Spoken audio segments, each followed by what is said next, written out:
Hey, hey, hey! Welcome to the second episode of our Season 8.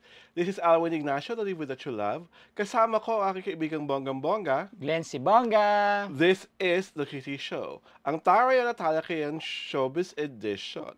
At bago natin pag-usapan ang ating easy run, please indulge me kasi po ngayong araw ng May 26 is 76th birthday ng aking mamaliwayway Ignacio. Wow, happy birthday! Hi, Mom! Mom!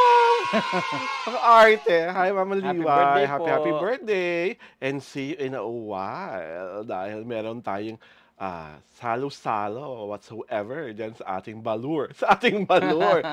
So, happy 76th birthday, Ma'am. At pag-uusapan namin ngayon ay talaga namang hindi pwedeng hindi pag-usapan. At hindi pwedeng isnabin. At yes, pwede ko na pong iproklama na hindi na ako SB19 concert virgin.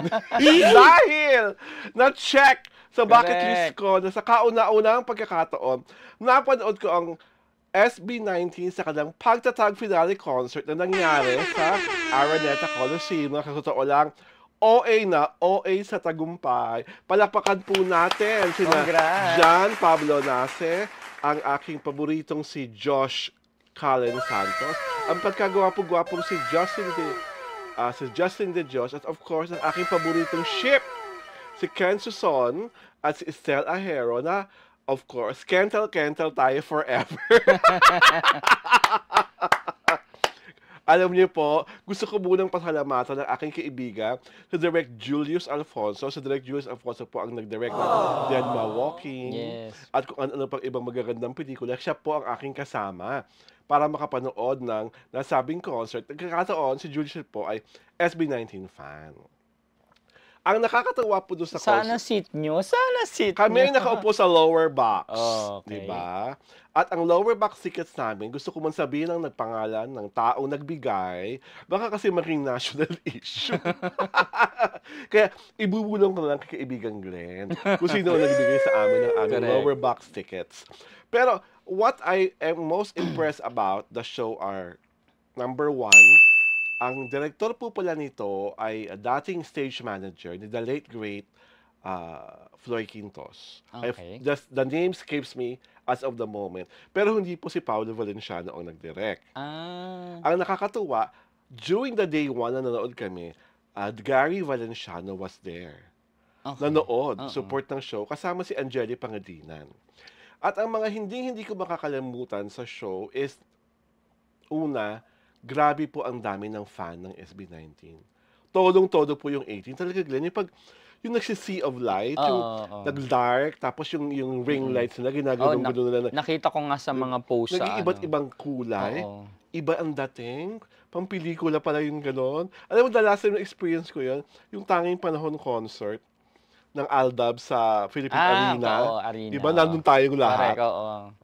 Ito, first time ulit ako nakaramdam ng gano'n. Tapos yung, mararamdaman mo yung flow ng arena ito, dumadagundo. Dumadagundo. Sa ano. Yung mga baka nagagano'n. At sa totoo lang po, ang mga 18, ayaw paawat sa tilihan. Correct. Diyos ko. Sa row po namin, kami lang ata ni Julius yung hindi masyadong behave. Kung tumuli kami, wagas, kasi yung mga kasama namin, parang mga kagaya na rin namin, yung mga kaidaran, mga pangkat kami ni Caridad Sanchez. Pangkat ni Aling Edad. Pinagsama-sama yata kayo mga Oo. ano doon. Parang kaming shalaro. Mga aling edad yung, may mga aling edad na yung mga edad. Parang sa mga iba, palakpak lang, tango-tango na rin yung mga ulo. Pero kami talaga, Diyos, sigaw kami ko sigaw, kanta kong kanta. Oo. Ang favorite numbers ko, of course, number one, Gento. Mm-mm. Grabe. Ibang-iba yung choreography. Iniba na talaga yung choreography. Oo. Iniba yung mixing. At speaking of mixing, I think most of the songs na familiar na tayo with the SB19 songs, parang binago na rin yung areglo eh. Oo. Yung timpla, yung musicality of it. Tapos napakaganda ng LED projections, friend. Wordless na wordless. Talaga. And I think maybe because the director has a theater background, napaka-theatrical, may narrative. Mm-mm. Di ba, if you're familiar, yung Gento video, di ba, parang may monologue yon si Pepe Herrera, nakasalita. Yung buong monologue na yon ginawa sa opening. Wow. Tapos, kada habang tumatakbo yung show, yung nagme-middle, nag-end, tinatahi ng kwento. Tapos kung ano Ah, yung ang galing. kung ano yung supposedly nakatahing kwento, yun ang mga numbers na Oo. nakapasok dun sa segment na yun. Ganda. So for someone na very familiar with theater, natuwa ako doon. Oo. And then lumaki talaga yung malaking-malaking parang puno sa gitna na binhi lang nung during the Gento interview. And of course, you cannot deny the fact that Estelle Ajero is a superb singer. I love yung Anino song niya na ginawa ni Pablo, composition pala ni Pablo. Ang ganda-ganda po ng EDSA, na kanta ni, Yung bagong kanta ni Pinuno, ni ni Pablo, Pablo. oo. Para siyang Sesame Street song meets whatsoever. And there's this Peter Pan quality about Justin de Dios, surreal. There's talagang surreal. So, nung surreal, nung nakita mo talaga yung parang green background, and then she's singing this with a girl from a P-pop girl band. And then, of course, si Ken kasi, nung first night, he celebrated a new song.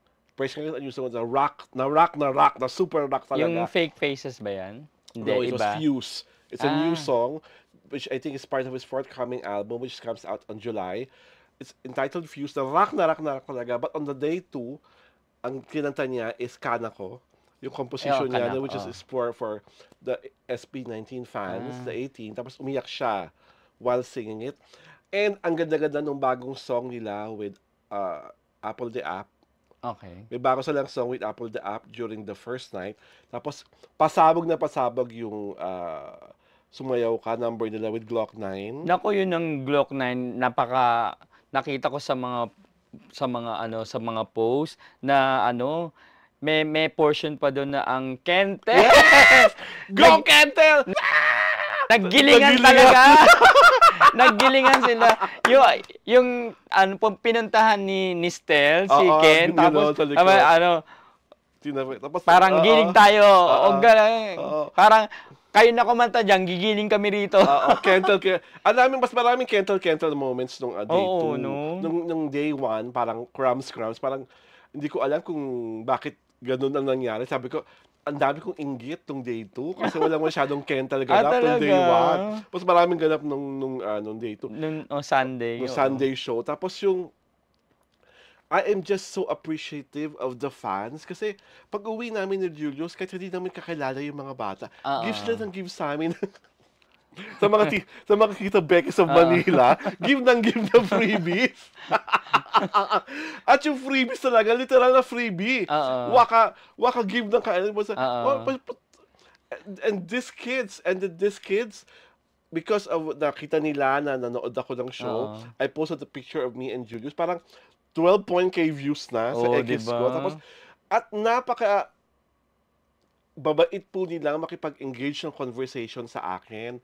At napaka-best in good manners and right conduct nila. Ang napatunayan ko talaga after watching Pagtatak is talagang ibang klase ang talent, ang galing sa pagkanta, ang galing sa pagsayaw ng SB19. Talagang sila po ang P-pop kings, bar none. Sabi ko nga, sila talaga ang standard by which all P-pop bands are going to be measured. Correct. Ando na po talaga sila. Talagang ready for their close-up internationally. Kaya naunawaan ko bakit nakipag-collaborate sila kay Terry Jong, kay Ian Asher, na ang tunog, parang American Top 40 na. Tapos kasama doon, yung Moonlight? Oo, nando si Terry. Ay, oo nga pala. Guess yun eh. Guess siya. Tapos, ang isa pang magandang number is yung Mapa. Yes. Kinanta nila with 4 tenors and vocal mix. Tapos yung Anino talaga. Estelle! My gosh, sobra ka. Buti na nga lang, wala ako nung dito. Kasi kung umiiyak si Ken, baka bababa ako. Pumunta ako sa stage, kahit bawa. Don't cry na, be. Don't cry na, be. At ito ang pinakabonggang pangyayari nung day 2. Ang millennial Darna, si Jane De Leon, na inaamin naman talaga sa buong mundo na crush niya si Ken Suson. Sumuporta sa concert. Nagpabigay pa siya, nagpa-contest, nagpabigay ng VIP tickets. Wow! At sa kanyang IG story, post sa mga nagaganap sa concert at talagang laging full mention si Ken Suson. Ang mga fan nga ni Jane De Leon at ni Ken Suson hinihiling na kung gagawa ng video ang Fuse. Kasi naglalagablab sa rakrakan ang Fuse.